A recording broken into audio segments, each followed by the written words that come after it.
Bienvenidos otra vez. Vamos a dar comienzo. En breve vamos a dar comienzo a la actividad de esta noche. Nosotros llevamos en estas tertulias ya un poco más de 2 años y por aquí han desfilado distintas personas sobre distintos temas y esa ha sido pues una aportación desde el punto de vista de Trujillo Alto que le ha dado a la población esa oportunidad de nutrirse con los distintos temas. En el día de hoy pues hemos escogido el tema del deporte principal de Puerto Rico, que es el deporte del baloncesto. A esos efectos tenemos aquí el baloncesto realmente. El fuerte del baloncesto comenzó alrededor de los años 1966 por ahí, que fue cuando llegaron aquellas luminarias del deporte a Puerto Rico, incluyendo aquí a Raymond Dalmau y otros tantos más que le acompañaron. Y ese fue el inicio del estilo de jugar de baloncesto aquí en Puerto Rico, porque aquí existía un estilo distinto. Y ellos trajeron ese estilo de allá de la urbe, donde tanto driviaba el pequeño como el grande también, el de estatura. Y eso pues fue un adelanto vertiginal para el baloncesto. De manera que hoy en esta noche tenemos el privilegio de traerlo aquí a Trujillo Alto y inmediatamente vamos entonces a presentarlos. Ellos está el licenciado Irán Sánchez, que él fue supervisor, fue del Irán Sánchez, juez del Tribunal Superior, y ya Raymond, pues ya ustedes lo conocen, y de apelaciones también me comenta. Así que ustedes pues se ponen de acuerdo y que empiecen ustedes. Así que les presento al dúo dinámico. Muchas gracias por la presentación. Vamos a hacerlo tipo conversatorio, ¿verdad? Vamos a dar una parte introductoria sobre cómo se origina la idea, o cómo Raymond, que es el autor de la idea y de la historia, concibe la idea de escribir este libro, y cómo yo, por pura casualidad del destino, llego a participar en su proyecto. Pues como siempre digo, y como se ha dicho aquí, Raymond llega en el año 66 y es de la primera camada de newyorkers que viene a transformar el baloncesto puertorriqueño. Un baloncesto, como él ha dicho, completamente distinto a cómo se vino a transformar después y como se conoce en cierto modo hoy día, aunque ha habido unos cambios y ya lamentablemente el baloncesto que se juega hoy día no es como el baloncesto que ellos jugaron. Esa generación de puertorriqueños criados en Nueva York, que es como debemos decir, porque decíamos antes, ¿verdad? Newyorkers, para hacer una distinción, pero realmente no, realmente eran puertorriqueños que habían nacido y criado allá, o habían nacido en Puerto Rico, como es el caso de Raymond, pero fue criado allá. A Raymond, pues yo soy, él no lo mencionó, pero yo soy la persona que plasmé por escrito, ¿verdad?, la historia de Raymond, y agradezco una vez más la oportunidad que Raymond me ha dado para ser su ayudante en este proyecto, que es realmente lo que yo me considero. Yo me considero sencillamente el traductor de su historia en una forma pues más o menos literaria, ¿verdad? Y le voy a decir por qué. yo a Raymond no, yo conocí a Raymond desde las gradas y desde el otro lado de la pantalla del televisor, como muchísima gente que no tenía, ¿verdad?, el honor de conocerlo y tratarlo personalmente. Pero yo me enamoré de una muchacha de Quebradilla, me hice pirata y empecé a ir a la cancha de los piratas en Quebradilla. Me casé con esa muchacha, hoy día es mi esposa, llevamos 45 años de casado. Y de esa forma es que yo llego a ser fanático de Quebradilla. Pero sobre todo siempre, y por eso es que caigo al proyecto, que no solamente yo era fanático de los piratas de Quebradilla, yo era fanático de Raymond Dalmau. Y siempre tuve en mente escribir un libro. Lo único que en aquella ocasión yo pensaba escribir un libro sobre Raymond Dalmau. Yo me jubilé del Tribunal de Apelaciones y me dedico, lo sigo haciendo hoy día, a escribir libros de literatura, ¿verdad? Cuentos, novelas, memorias. Y gracias a una amiga mutua que nos puso en contacto, yo le hice saber a Raymond que yo tenía interés en trabajar un libro sobre él. Y entonces descubro que por su lado Raymond ya hacía un año había empezado a escribir algo y descubro que eran unas 19 páginas. Eso hizo que nos conociéramos, nos juntáramos para trabajar el proyecto, porque Raymond estuvo de acuerdo en que lo ayudara en eso, y fue así como por 11 meses trabajando varios días a la semana pudimos redactar el texto que ustedes tienen en sus manos. Raymond, una de las cosas que yo descubrí en el proceso luego de haberlo conocido y en el proceso de las entrevistas que yo le hacía, las preguntas que yo le hacía para ir cubriendo las distintas etapas de su vida, pues yo descubrí que Raymond Dalmau venía de una familia, era hijo de una puertorriqueña, bragá, como decimos, es decir, una puertorriqueña fuerte de carácter, amorosa, como dice Raymond, al mismo tiempo, sin dejar de ser fuerte de carácter, era una mujer amorosa, y fue una mujer que influyó mucho en su vida, como él les dirá en detalle cuando les hable de esto. Y empecé, mientras más pasaba el tiempo de yo ir conociendo su historia, pues continuó mi admiración por él. Y la realidad es que este proceso para mí también fue muy edificante, porque aprendí cómo los seres humanos que son disciplinados pueden conseguir grandes cosas en la vida. Porque una de las cosas que yo admiro de algunas de las personas es que sean disciplinadas, y Raymond Dalmau yo diría que es una de las personas más disciplinadas que yo he conocido.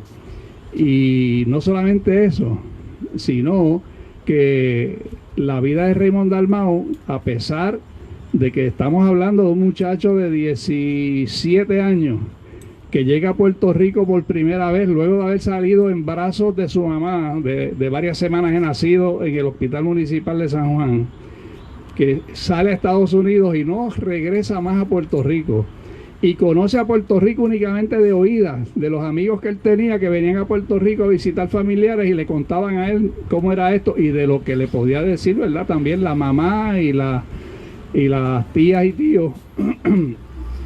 Pues llega a un pueblo, desde la ciudad más grande del mundo, más importante del mundo, Nueva York, y llega a un pueblito tan chiquito y tan, que me perdone mi esposa, insignificante como Quebradilla, que uno puede... Tengo Ricardo Dalmau, el hijo de Raymond, está aquí presente, que es quebradillano, me perdona, Ricardo.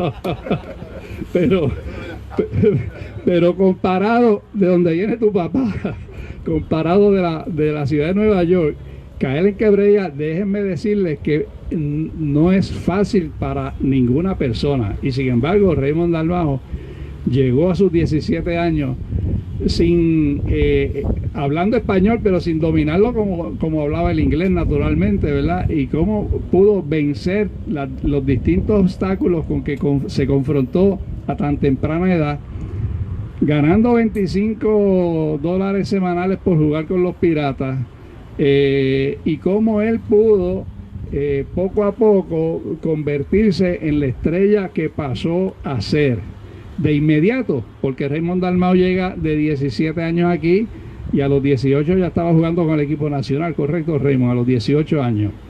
Y eso naturalmente, ese salto cualitativo, es decir, el jugar con los Piratas y luego pasar a jugar a nivel mundial con el equipo nacional de Puerto Rico, pues fue otro logro que se debió al esfuerzo, a la disciplina, a las muchas horas de trabajo en la cancha que Raymond le dedicaba. Ustedes van a ver en ese libro, perdón, en ese libro ustedes van a ver la cantidad de trabajo y de esfuerzo que Raymond le puso al baloncesto desde niño, pero no solamente al baloncesto. Ustedes van a descubrir en el libro que Raymond jugaba béisbol y pertenecía al equipo de natación de la escuela, hizo el equipo varsity de la escuela por muchos años, de manera que estamos hablando de un atleta que, aunque nosotros hoy día lo conocemos como un destacado baloncelista, fue jugador de pelota y fue nadador, y entonces cómo él pudo desarrollarse, lo van a encontrar en el libro, cómo él pudo a través, mientras fue creciendo, desde el libro empieza cuando él tenía 6 o 7 años y empieza con una historia muy, muy buena, que lo marcaría para el resto de la vida en cuanto a cómo enfrentar las vicisitudes, los problemas de la vida. Y yo creo que en ese sentido nosotros los lectores, los que vemos desde afuera la vida de Raymond, podemos aprender mucho. Ese libro ustedes lo pueden ver como una gran historia, porque realmente ustedes tienen en sus manos una gran historia. Puerto Rico está en deuda con Raymond. Puerto Rico nunca podrá pagar en su totalidad esa deuda de gratitud que tiene con Raymond. El Coliseo no paga eso, el Coliseo Raymond Dalmau no paga eso, porque Raymond Dalmau es mucho más grande que el Coliseo Raymond Dalmau de Quebradilla. Y yo espero que pase así a la historia del deporte puertorriqueño. Sí. Gracias, Irán, gracias y buenas noches a todos. Para mí es un placer inmenso estar aquí con este grupito de personas, ¿verdad? Que yo no sé cuántas presentaciones yo he hecho hasta ahora, pero he hecho unos cuantos ya. Y siempre han sido bien diferentes. Y lo digo siempre, porque cada vez que voy a hacer esta presentación, son sitios diferentes, públicos diferentes. Y para mí, pues, no importa cuál es el público que está, para mí siempre es un placer contar sobre el libro, contar parte de mi historia del libro. Y pues por eso estamos aquí en la noche de hoy. Tenemos que agradecerle a Irán Sánchez, ¿verdad? Mucho, porque la realidad es que sin él este proyecto no se hubiera dado. Irán, pues, como bien ha dicho, yo lo conocí a través de una amiga, y fue la persona que me ayudó a empujar esto. Pero antes de entrar en eso, pues quisiera hablar, tú sabes, por qué era que yo quería escribir este libro. O sea, yo llevaba muchos años, ¿verdad?, pensando que yo tenía que escribir mi historia, pero curiosamente yo pensando, no solo en mi historia, pero yo quería contar lo que era el baloncesto en los tiempos cuando yo llegué y cómo fue ese tipo de baloncesto, pero en empezar a escribir mi historia, ¿verdad?, me voy dando cuenta de que la historia que yo tenía que contar es una historia, yo mismo decía, bueno, una historia bien interesante y una historia bien motivadora, porque yo ni me había dado cuenta de todo lo que yo había pasado, porque uno pasa la vida Como bien ha dicho Irán, siempre he sido una persona bien disciplinada en las cosas que hago, bien responsable y bien determinado. O sea, yo cuando quiero hacer las cosas, yo voy a tratar de hacerlo. Y como atleta, al fin, hacía las cosas, pero realmente uno hace las cosas sin darse cuenta cómo es que uno lo está dando, ¿verdad? Y desde bien jovencito, como dijo Irán, ¿verdad? Yo aprendí muchas cosas, pero o sea, quería este libro cuando empiezo cuando pienso en escribir lo que quería contar sobre lo que era el baloncesto en esa época, porque el baloncesto siempre sigue siendo el deporte número 1 en Puerto Rico, y eso nada más, la prueba que tiene eso es si tú las veces que Puerto Rico, el equipo nacional ha jugado en el Coliseo, con la mayoría de los jugadores que la gente hasta los desconoce, se meten 10-12 mil fanáticos a ver el juego. Y ahí pues yo siempre pensé que había que hacer ese cuento, tú sabes, de qué era lo que era el baloncesto cuando llegamos a nosotros, cómo fue que impactamos el baloncesto. Pero a la misma vez me estaba dando yo cuenta de que mi historia era una historia interesante, y pensaba que a la misma vez que era interesante era una historia de motivación también. Y pues siempre tenía así pensando, ¿verdad? Y pasaron años que yo no había empezado el libro, y pasaba, y durante todo ese proceso de pensar de cómo es que yo empecé a leer el libro, pues yo tengo un buen amigo que se llama Benicio del Toro, que igual que dijeran que era un fanático, y Benicio igual de fanático de Irán, de mí, del baloncesto en general, pero bien fanático mío. Y yo lo conocí a él más de hace unos 20 y pico años atrás, antes de hacerse la estrella que se hizo en Hollywood. Y él venía mucho aporte, viene todos los años a Puerto Rico. Su papá, que en paz descanse, es vecino del hermano mío en Cubuy, en la casa de campo allá arriba. Y ahí fue que yo lo conocí por primera vez. Y él me dijo lo fanático que era. Entonces, a través de los años que él venía todos los años, nos reuníamos.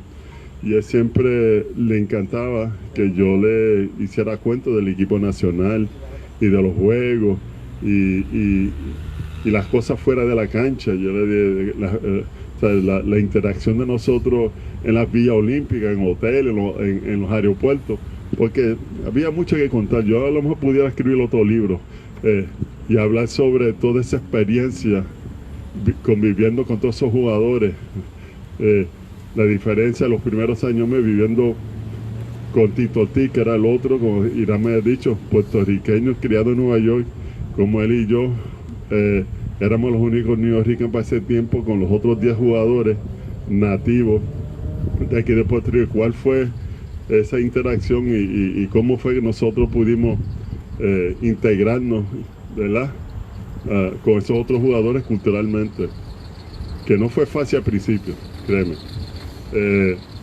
Entonces toda esa historia yo entendía que había que hacerlo. Pues Benicio, yo le hacía todos esos cuentos todos los años hasta que él seguía, me decía Raymond, tú tienes que escribir un libro y contar todo esto, porque son cosas interesantes que a la gente le encanta oír y quieren saber sobre todo eso, quieren saber sobre tu vida, quieren saber cómo era el baloncesto antes, todos esos jugadores, cómo impactaron. Pues siempre venía y pues nunca empecé el libro, aunque me lo decía, nunca, hasta que finalmente siguió un preseo grande, que hasta que finalmente cuando decidí escribir el libro se lo dije. E incluso en un viaje que él estaba aquí, escribí una página nada más. Estábamos en Casalta, ahí en Ocean Park, y yo le enseño la página, ¿verdad? Entonces, acuérdense, Benicio, además de ser actor, él también es escritor y escribe mucho. En la película Che Guevara, eso fue un trabajo que hizo Benicio, él escribió y fue a Cuba y se insertó en todo eso.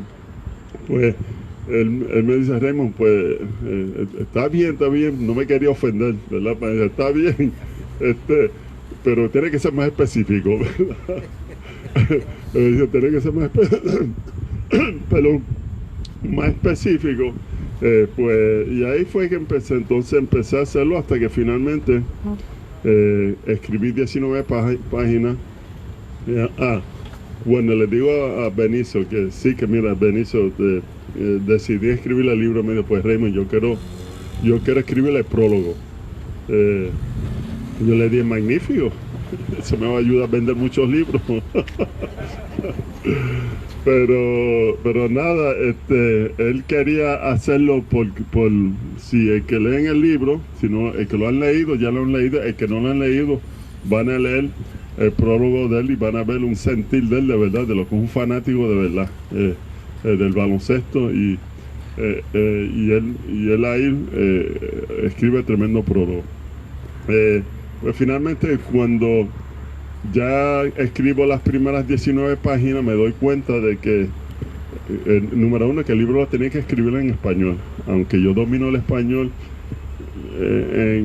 leo y escribo, o sea, por lo menos leo, entiendo el español completo, ¿verdad? Pero para poder escribir un libro me di cuenta que se me iba a hacer difícil porque lo tenía que escribir en español, porque el mercado mío es Puerto Rico. Aunque yo me crié en Nueva York, no lo iba a escribir, llevo aquí viviendo 50 años, más de 50 años, y tenía que escribirlo para que el puertorriqueño lo entendiera.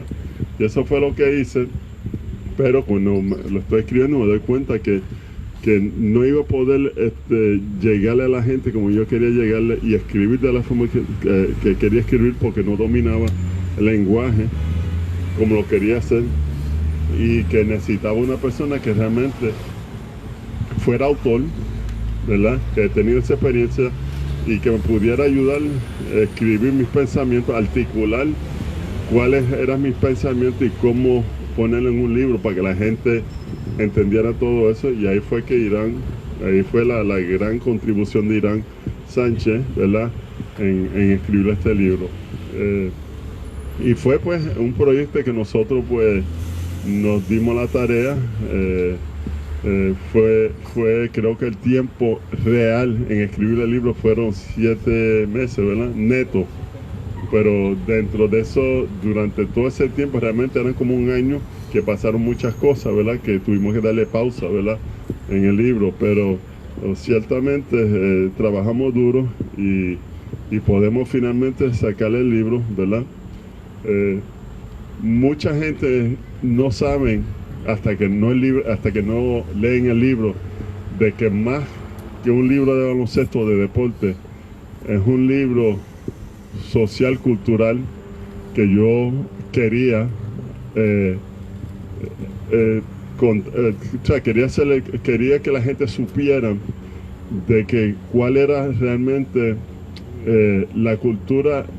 Que voy a usar, como no me gusta usarlo, pero lo voy a usar, pues lo tengo que mencionar muchas veces, cuál es la cultura neorrica, ¿ok? Porque acuérdense que la primera, para los 40 fueron que empezaron a inmigrar ese primer grupo de puertorriqueños buscando una mejor situación económica hacia Nueva York, que incluyó mi padre, ¿verdad? Y eso fue esa primera generación. Después vino la generación de nosotros, ¿verdad? Que muchos de nosotros nacimos allá, muchos nacimos en Nueva York, en Puerto Rico, pero criamos en Nueva York. Y pues nos criamos con una cultura diferente. Éramos puertorriqueños porque nuestra puertorriqueñidad, nuestros padres nunca abdicaron a esa responsabilidad y siempre nos inculcaron encima que nosotros éramos puertorriqueños, pero independientemente que ellos pues nos inculcaran eso, fuera de casa era otra cosa.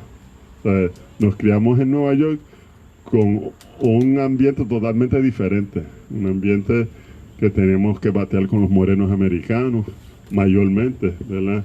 En el caso mío, yo vivía en una área donde había morenos americanos, blancos irlandeses, italianos, ¿verdad?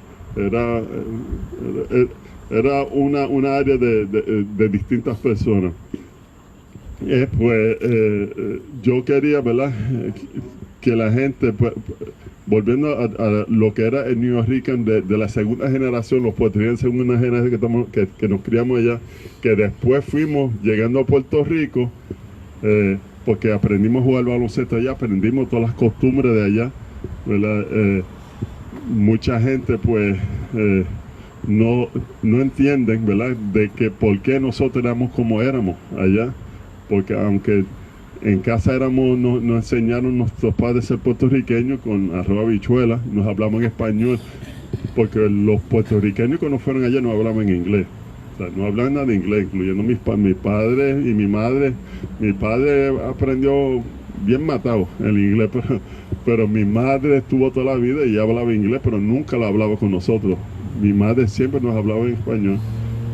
Y quería, o sea, resaltar todo eso en el libro de cómo éramos nosotros cuando llegamos a Puerto Rico, cómo no solamente impactamos el baloncesto como por nuestro estilo de jugar, ¿verdad?, pero a la misma vez cómo impactamos la sociedad puertorriqueña culturalmente por la forma de nosotros ser.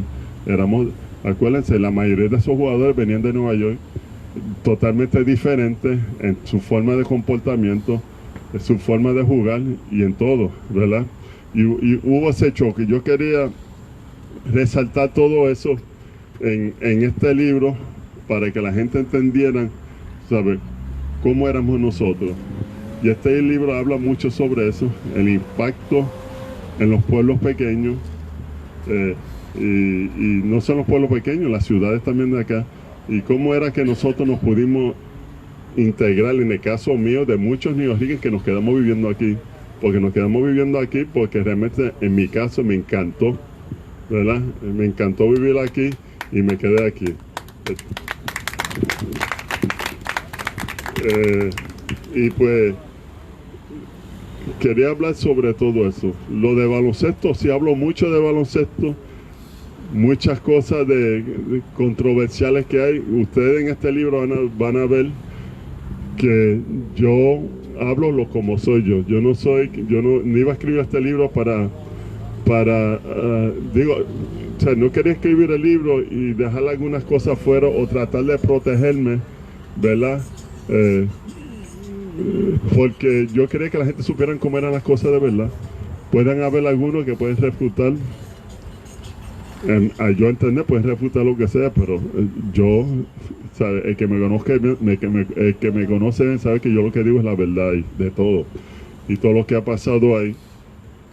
Y hay algunas situaciones, pues, que puede haber algún tipo de discrepancia de mis perspectivas, de algunas cosas, que eso yo lo entiendo, pero realmente hablo de distintas cosas durante mi trayectoria completa, desde que llego a los 17 años aquí. Hablo sobre mis primeros años en Nueva York, cómo es que mi madre, su forma de ser, su ejemplo como persona, más que otra cosa, fue la que me hizo la persona que soy hoy en día.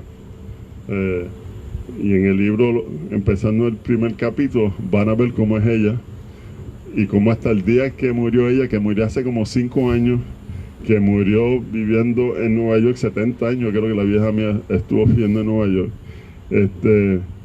cómo ella hasta el último día fue una mujer fuerte con nosotros.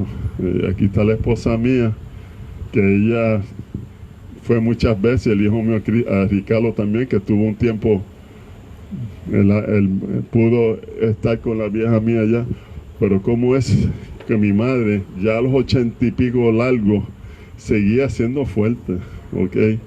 Y los 4 varones que somos, y una hembra, y una mujer, el respeto que le teníamos a la vieja mía, pues siempre fue hasta ahí, pero siempre fue una mujer bien amorosa, pero su carácter me hizo la persona que yo soy hoy en día, porque me enseñó ser una persona fuerte, una persona disciplinada, ¿verdad?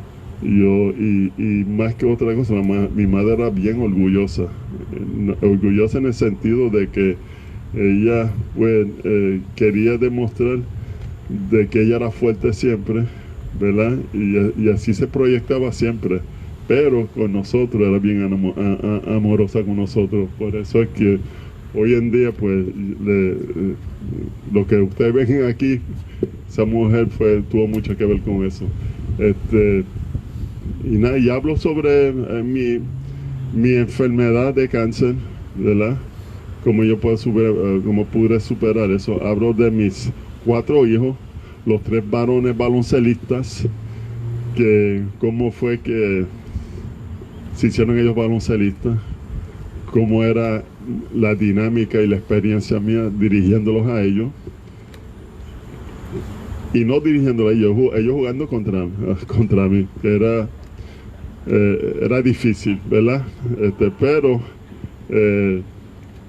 ellos aprendieron a ser profesionales. A su papá no le tenían ningún tipo de pena cuando jugaban contra él. Pero así era que yo quería que fuera. O sea, yo quería que fuera así.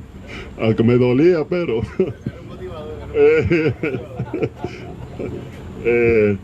y toda esa dinámica, ¿verdad? De cómo mi familia completa, ¿verdad? Yo tengo una familia o sea, unas bendiciones que yo tengo con la familia mía, que es una cosa extraordinaria, porque tengo 4 hijos, todos profesionales, aunque los 3 fueron baloncelistas y son profesionales, 3 fueron baloncelistas y otros son profesionales en su campo. Tengo 8 nietos, ya tengo 3 nietos ya en universidad, uno que empieza ahora en universidad y 2 que están en universidad. Pues hablo de toda esa dinámica. Hablo de mi ídolo cuando era pequeño, de Orlando Peruchín Cepeda, cómo fue que yo lo conozco a él, y interesante de cómo es que él llega a mi vida también de otro aspecto, ¿verdad? Es un libro que tiene muchos tópicos y muchas cosas interesantes, porque la gente pues pudieran pensar de que como yo desde pequeño, desde cuando llegué a Puerto Rico, tuve mucho éxito como baloncelista, pero no fue fácil, especialmente los primeros años, no fue fácil, y solamente la determinación mía y el deseo de querer superarme en todo fue lo que me pudo llevar y sobreponerme de un montón de situaciones que quizá otras personas se hubieran dejado vencer, ¿verdad? Pero en el caso mío, pues, yo quería hacer algo en esta vida, quería ser un baloncelista, quería ser una estrella, y trabajé para eso, y con todos los obstáculos que yo tuve, ¿verdad? Que no fueron mayormente obstáculos de tener, o sea, no fueron obstáculos donde me la hicieron difícil las personas. Fueron otro tipo de obstáculos que ustedes lo van a leer en el libro y van a ver, tú sabes, de que no importa, cuando tú tienes el deseo de querer superarte, lo vas a hacer. En esto pues los dejo aquí, en cualquier pregunta que quieran hacer sobre el libro. Los que no lo han comprado lo tenemos aquí a la venta, y los que no han leído, y si quieren hacer alguna pregunta sobre el libro, pues con mucho gusto estamos aquí para contestarla.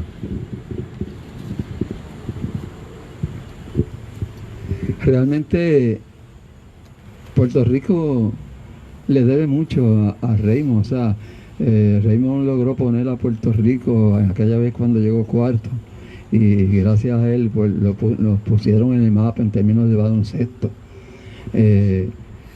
Y yo recuerdo en una ocasión que yo vivía en Ciales, y entonces iba a los juegos de Quebradilla, y fuimos una vez al juego, un grupo de amigos desde Ciales a Quebradilla.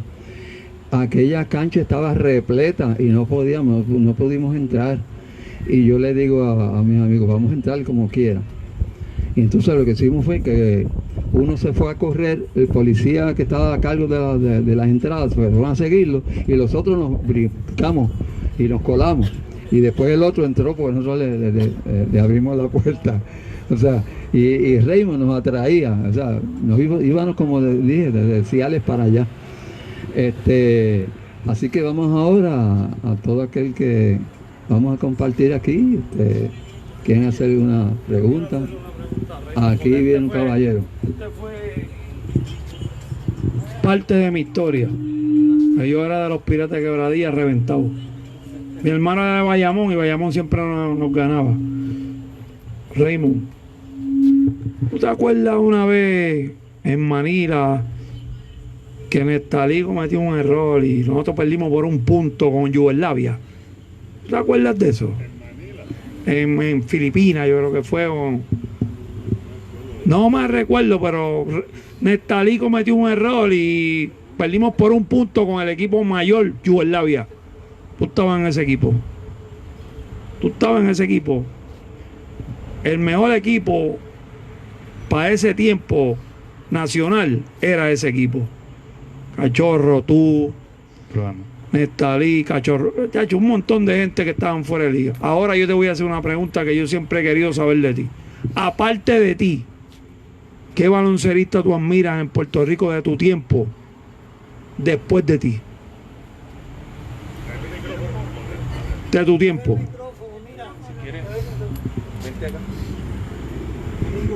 ¿Cuál baloncelista yo admiro de mi tiempo? Después de ti. Después de ti. Después de ti. Te estoy preguntando después de ti. Después de ti. Porque tú fuiste uno de los mejores. Después de ti. No, yo no me iba a considerar. Son muchos, pero tienes que pensar después de ti. Yo no tengo que pensar mucho. Yo te diré que hay dos jugadores que para mí yo admiraba mucho. Y uno era Teo Cruz. Yo te iba a decir Teo Cruz. Y el otro es Nestalí Rivera.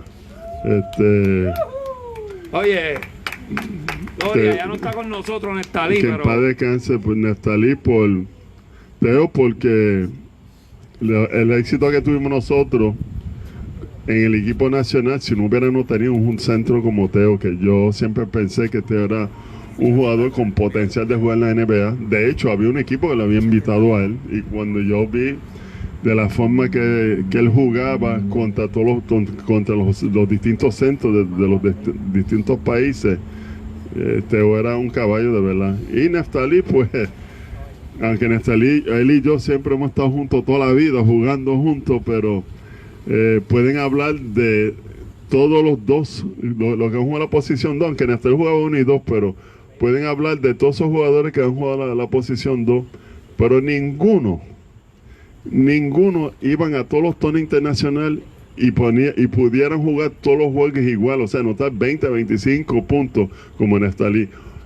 Después de Nestalí, tú no sabías qué jugador realmente iba a ser un jugador que todas las noches iba a encestar 20 puntos. O sea, Nestalí fue un jugador consistente toda su vida, como jugando a nivel local y a nivel internacional.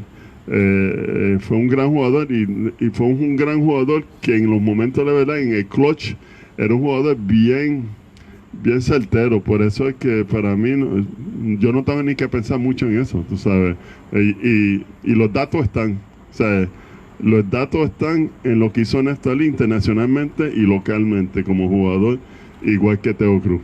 Sabes que yo pensé que tú me ibas a decir Teo Cruz, pero cuando tú me busques a alguien que ha metido 79 puntos en un juego, olvídate de eso, no hay nadie, y nadie va a romper ese récord, y no existía la línea de 3. Si iba a existir la línea de 3, Nestalí hubiera metido más de 100 puntos. Lo más probable. Oye, yo vi ese juego. Gracias, Raymond. Gracias a ti. Buenas noches, Raymond. Buenas noches a la gente aquí presente. Fanático 100% de Raymond. Yo soy de Cagua, natural. Escuchaba los juegos por radio. Nunca se me olvida. Tengo dos preguntas para ti. La primera pregunta es: en Nestalí tú eran los dos caballos del equipo de Quebradilla para aquellos años. La instrucción de cómo tocaban el balón, el que tuviera más lance, ¿era el juego como el juego iba o era el dirigente lo hacía? La segunda pregunta, bueno, después te la hago. Cuando tú dices la instrucción de quién tocaba más, tenía más lance, ¿quién tenía más lance? ¿Quién tiraba más? Pero no era por instrucción, no era por instrucción del dirigente. Yo te diría que Nestalí y yo tiramos más o menos la misma cantidad de tiros. O sea, Néstor y yo tirábamos mucho, ¿verdad? Pero metían bastante. Sí, pues, por eso era que tirábamos. Pero sí, yo te diría que Néstor y yo tirábamos más o menos la misma cantidad, porque a través de los años, Néstor y yo casi anotamos más o menos la misma cantidad de puntos por juego, ¿verdad? Néstor terminó con 19 puntos algo por juego, por vida, y yo terminé casi por 20 con 20 puntos, y yo terminé casi con 22 puntos por juego. Pues eso ahí te dice que nos dividíamos bastante. La segunda pregunta, no he comprado el libro, lo voy a comprar ahora, pero no sé si hablas en el libro de tu, no sé si lo puedo llamar acertado o no acertado, participación en los Coquís de Puerto Rico, aquella liga profesional. Sí, hablo en el libro sobre mi experiencia con los Coquís, que fue bien corta. Ese equipo lo que jugó fue 2 años en Puerto Rico. Yo jugué con ellos el primer año, pero sí hablo de mi experiencia, que no fue mucho, ¿verdad? Lo único que te puedo decir de esa experiencia fue que yo jugué en ese equipo en el 83-80, que la temporada 83-84. Y mi experiencia con esos dos equipos, en ese equipo, me ayudó a mí a poder terminar, jugar el 84 y el 85, que fue el año que yo me retiré. Esos últimos 2 años que ya yo estaba pues yo me retiré a los 36, pero a la edad de 35 y 36, por jugar y practicar con los Coquís, me ayudó a mantener el juego mío al mismo nivel que siempre había jugado. Yo en ese último año me retiro en el 85 anotando 22 puntos por juego, y en el 84 anoté 21 puntos por juego, y yo tengo que atribuirle eso mucho a los Coquís, porque tuve que practicar con unos jugadores que eran extraordinarios, y eso a mí me esforzó realmente de mantenerme ese nivel. Y la última pregunta que... Perdona. Sobre eso de los Coquís, en el libro Raymond además cuenta que estando jugando con los Coquís, ahí es que Raymond conoce a Phil Jackson. Y Raymond es el que trae a Phil Jackson a dirigir a los Piratas de Quebradillas antes de que Phil Jackson fuera el dirigente famoso en que se convirtió después. Y que Phil Jackson en uno de los libros lo acusa a él de que ser responsable de que lo hubiesen votado de Quebradillas. Y me defiendo a él, por eso es que no han leído eso, es interesante. Y la última pregunta que me ocurrió ahora, tú fuiste toda tu carrera con los Piratas de Quebradillas. En las temporadas muertas no venían otros apoderados, otras franquicias a tratar de llevarte con ellos, a ofrecerte más dinero. No sé si puede hablar algo sobre eso. Sí, si eso no lo había antes. No, ellos, yo te diría, fueron realmente lo que había en ese tiempo, era solamente un apoderado, pues, que trató y habló con Nestalí y trató de convencerlo, que era el apoderado de Guaynabo, que era Papo Villamil. Ciertamente, pues, él nunca habló conmigo, quizás pudo haber, sí. O sea, no habló conmigo directamente, hacerme un ofrecimiento directamente, pero había forma de ellos decir las cosas. Yo no hablo mucho sobre eso porque eso no pasó casi, ¿verdad? Yo para ese tiempo era probablemente el mejor jugador pagado en Puerto Rico, y lo que me ganaba eran unos 25,000 pesos por temporada, ¿verdad?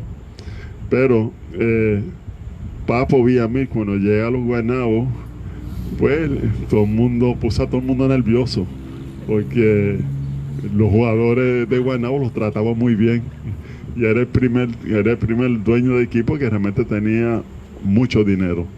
O sea, en los tiempos que yo jugaba, los apoderados no eran así. O sea, eran apoderados que, pues, con el sacrificio y todo, pues tenían los equipos. Pero Papo era un apoderado de mucho dinero, y cuando vimos de la forma que estaba tratando a los jugadores de él, especialmente hasta los comebancos, nosotros dijimos, ¿pero qué es esto? Pero nada, eso no influyó en nada para que nosotros, ¿verdad?, quisiéramos irnos del equipo. Sí, buenas noches, Adalberto Chévere de la Cooperativa de Ciudad Universitaria.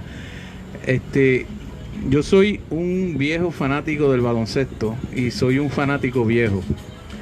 Yo toqué una bola en el 1969 cuando yo estaba en sexto grado, por primera vez en mi vida. Ahora, yo era vaquero, ¿verdad? Y sigo siendo vaquero. Yo sufría cuando Nestalí o tú cogían la bola, pero gozaba cuando era la selección y ustedes la cogían.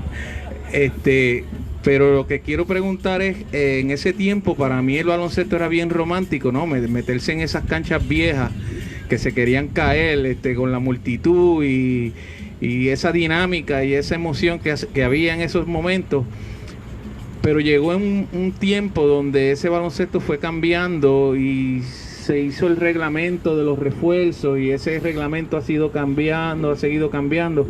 ¿Eso ha sido beneficioso para el desarrollo de los jugadores puertorriqueños o ha sido perjudicial? No, ese tema ha salido mucho. Yo soy de los que creo que los refuerzos realmente han contribuido mucho al baloncesto en Puerto Rico. Porque especialmente los jugadores grandes, porque yo no veo de qué, ¿sabes? En un momento, pues, los refuerzos sí sirvieron. Después, quizás hubo un periodo de tiempo donde pues los equipos traían 3 refuerzos que yo creía que ya para ese tiempo eran demasiados, ¿verdad? Y cuando se daban los refuerzos, los equipos realmente necesitaban, pues tenía su función y ayudaba. Pero yo siempre he creído que los refuerzos han contribuido al baloncesto en Puerto Rico, porque si ustedes ven, mayormente los refuerzos que traen son jugadores grandes, ¿verdad? Y si ustedes ven los hombres grandes que tenemos nosotros aquí, mucha gente pues dicen, pues si vienen los refuerzos, los jugadores grandes de nosotros no se desarrollan. Eso es falso. Es falso porque jugadores mediocres jugando contra jugadores mediocres no van a progresar. Jugadores malos jugando contra jugadores malos no van a progresar. O sea, van a progresar jugando contra jugadores mejores que ellos. Y se tienen que esforzar, porque si tú dejas solamente los jugadores nativos jugando, no tienen ninguna motivación para por qué mejorar como jugadores. Porque si pueden dominar los mismos jugadores que tienen aquí, pero no van a tener esa motivación. Lo que me hizo a mí un mejor jugador, en el caso mío, que yo me crié jugando en Nueva York, fue porque yo siempre estaba jugando con jugadores mucho mejores que yo. Y cuando vengo a Puerto Rico, pues me veo de que a la estatura mía, que 6'4", 6'4" y medio, dominaba con facilidad a los jugadores aquí, porque estaba acostumbrado a jugar con jugadores mucho mejores que yo. Los 3 hijos míos, yo los firmo a los 16 años en el baloncesto superior, para que ya de chamaquitos, que eran unos nenitos, ya están cogiendo golpes con jugadores grandes hombres, ¿verdad? Y eso a ellos los ayudó a ellos mucho. Y yo veo mi forma de pensar es que quizá hubo un momento donde habían demasiados refuerzos, que habían 3 por equipo, pero yo creo que ahora con 2 por equipo ha balanceado la liga, y los jugadores grandes, que son mayormente son los más afectados, son los que tienen que demostrar que pueden jugar contra ellos, ¿sabes? Porque es un mamey, tú sabes, dejar los jugadores grandes, o sea, ustedes se pueden imaginar, y no lo digo por hablar, tú sabes, despectivamente de los jugadores de aquí, pero tú puedes imaginar los centros de los equipos. Peter John es el centro sin refuerzo, que juega de Ponce con los otros jugadores ahí, Ricky Sánchez en un lado, Matt López en otro lado. Esos serían los jugadores con quien ellos estuvieran jugando uno contra el otro, y son los jugadores que representarían a Puerto Rico a nivel internacional, porque vamos con la espera, ¿me entiendes? Por eso tenemos que buscar jugadores grandes, mejores, para que ellos se motiven y jueguen contra jugadores mejores que ellos, porque cuando tú juegas contra la misma competencia contra uno al otro, no hay forma de tú mejorar. Por eso yo siempre he creído que los refuerzos han contribuido mucho en el desarrollo de muchos jugadores aquí. Sí, como dije hace poco, pues quizá con 3 refuerzos por equipo, creo que sí, eso quizá perjudicó un poco, pero no fue mucho.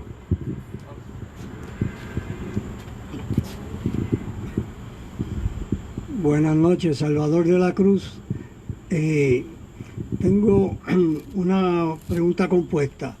Ese baloncesto de las canchas de Nueva York, en Harlem, ¿jugaban los negros contra los puertorriqueños o se mezclaban? Esa es una. El nivel de la calidad de ese jugador de Harlem negro con el jugador puertorriqueño allí. Y la tercera es si ese estilo de jugar que ustedes trajeron de Nueva York es meramente haber traído los puertorriqueños un estilo de jugar de Harlem, o ese estilo ya tenía expresaba una cultura puertorriqueña, una manera puertorriqueña de jugarlo, o era meramente como los negros lo jugaban. Buena pregunta. Fíjate, es la primera vez que me hacen esa pregunta para hacer una. Esto ya se va, Raymond. Esto está bueno, esto está bueno. Okay.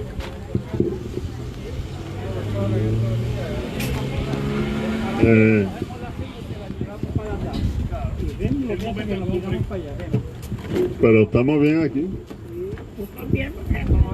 Ya paró de llover. Son más que 2 doñas minitas ahí. Ya todo se va.